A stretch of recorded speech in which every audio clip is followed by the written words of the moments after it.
Son las 9 de la mañana y 11 minutos. Hace ya 3 semanas y media que revelamos que el macrismo le puso un hotel boutique. Una posada. Una posada, según dijo Van der Broele, que no es lo mismo un hotel o una posada. A Alejandro Paul Van der Broele, sí, que fue un testigo clave para lograr la condena de Amadou Boudou en la causa Chicone. Causa en la cual Boudou fue condenado a 5 años y 10 meses de prisión y en la que Van der Broele se llevó una pena excarcelable y la obligación de hacer trabajos comunitarios. A cambio de eso, se llevó un hotel, como publicábamos y están los documentos. ¿Sabemos qué trabajos comunitarios hace Van der Broele o es atender el hotel y tomarse unos vinos con los pasajeros? No sé si eso cuenta como trabajo comunitario. La verdad que esa no la pude averiguar, pero sí que efectivamente el hotel está ahí, etcétera. Bueno, durante varios días los medios comerciales, como vos bien lo llamás, Horacio, silenciaron esta cuestión hasta que el propio juez Lijo, el juez Ariel Lijo, que fue el juez que elevó a juicio la causa Chicone, denunció esta situación en Comodoro Pi. La causa le cayó a Bonadío, pero Bonadío justo había muerto 2 días antes. Entonces, bueno, quedó en el juzgado 11. El juzgado 11 se le devolvió al juez Lijo. El juez Lijo va a tener que investigar esta cuestión.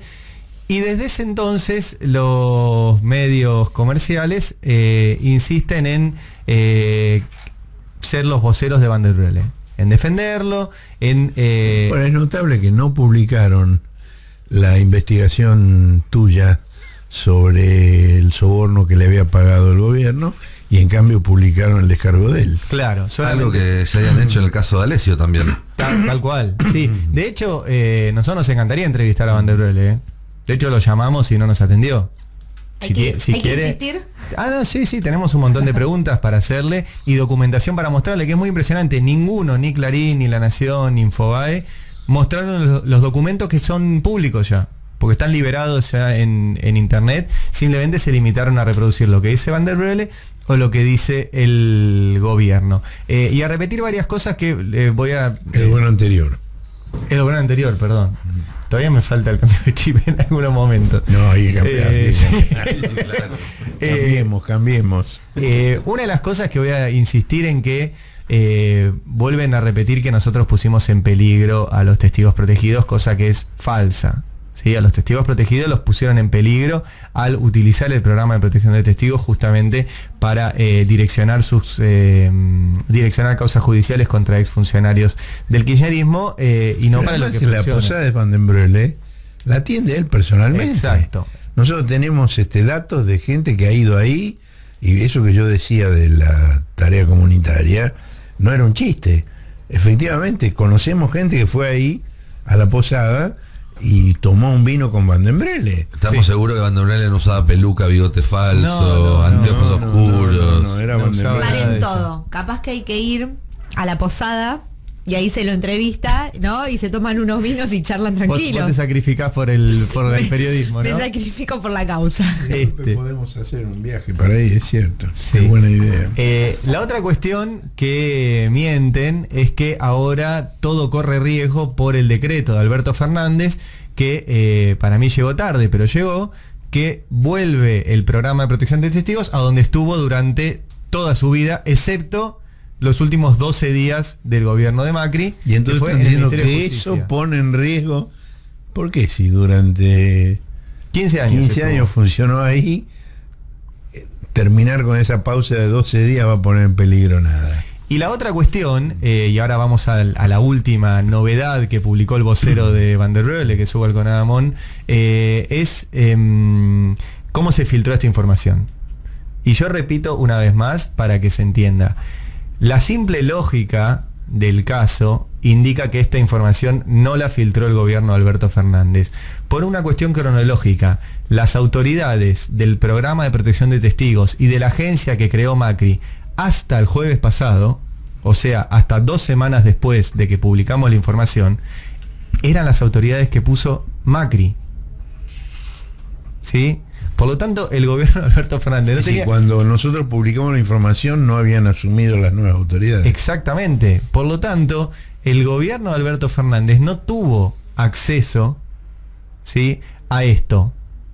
antes de que nosotros lo publicáramos. Lo cual, insisto, para mí llegó tarde el decreto de Alberto Fernández. Podría haberlo hecho el 11 de diciembre, el 12 de diciembre, porque hubo muchos testigos protegidos que siguieron en manos de esta banda durante 2 meses. Por eso digo que llegó tarde. Pero el dato de que llegó tarde es la muestra lógica de que no tenía estos legajos nadie del gobierno. Bueno, además, respecto al supuesto peligro en que colocan a los testigos protegidos, fue el gobierno de Macri y la administración de ese programa los que difundieron las fotografías de dónde estaba el suboficial del ejército Oscar Centeno. Claro, también. Del encuadernador. Uh-huh. Y el último dato, y a esto, toda la introducción para decir esto, es que ayer el jefe de prensa de Van der Broele, que es Sobal Conadamón, publica que denunció al gobierno de Alberto Fernández ante la Comisión Interamericana de Derechos Humanos. Que ahí te quería preguntar, Horacio, si esto tiene algún tipo de sentido.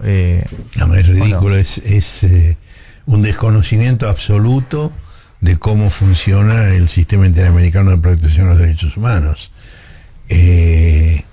Tiene que haber una causa abierta en la justicia, tienen que estar agotados todos los recursos internos, es decir, la Corte Suprema de Justicia tiene que haber cerrado el caso, y recién en ese momento hay 6 meses para recurrir al sistema interamericano de protección de derechos humanos.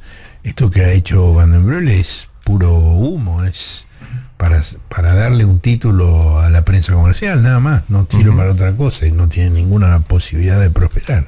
Hay esto que decías, Horacio, no hay una causa judicial puntualmente sobre si Van der Broele corre riesgo. No, claro, no hay nada. No. Lo que hay es ahora una causa judicial a partir de lo que publicamos, que van a investigar si a Van der Broele le pagaron. Pero además, ¿cuál es el riesgo? Digo, porque él, ¿qué fundamenta? ¿Cuál es el riesgo? ¿Dónde está el riesgo? Digo, por ejemplo, el sistema interamericano tiene también medidas cautelares en caso de riesgo.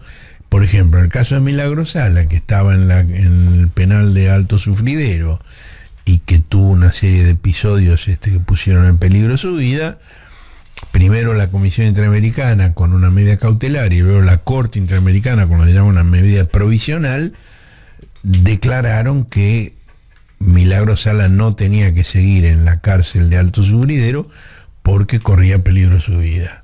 Bueno, hubo dos intentos de suicidio de parte de ella, hubo hechos de violencia contra ella dispuestos por algunos de los tribunales que la estaban juzgando, traslados de madrugada de una jurisdicción a otra, de una provincia a otra, la arrastraron a una audiencia del juicio en pijama sin permitirle cambiarse. Digo, ha habido episodios que Van der Broele está en libertad, atiende la posada, se comunica con los medios. ¿Qué peligro corre Van der Broele? Bueno, de hecho esa es una buena. Dio 3 entrevistas, una a cámara. Si corriera peligro como un testigo protegido, yo no me pondría delante de una cámara. Pero por supuesto.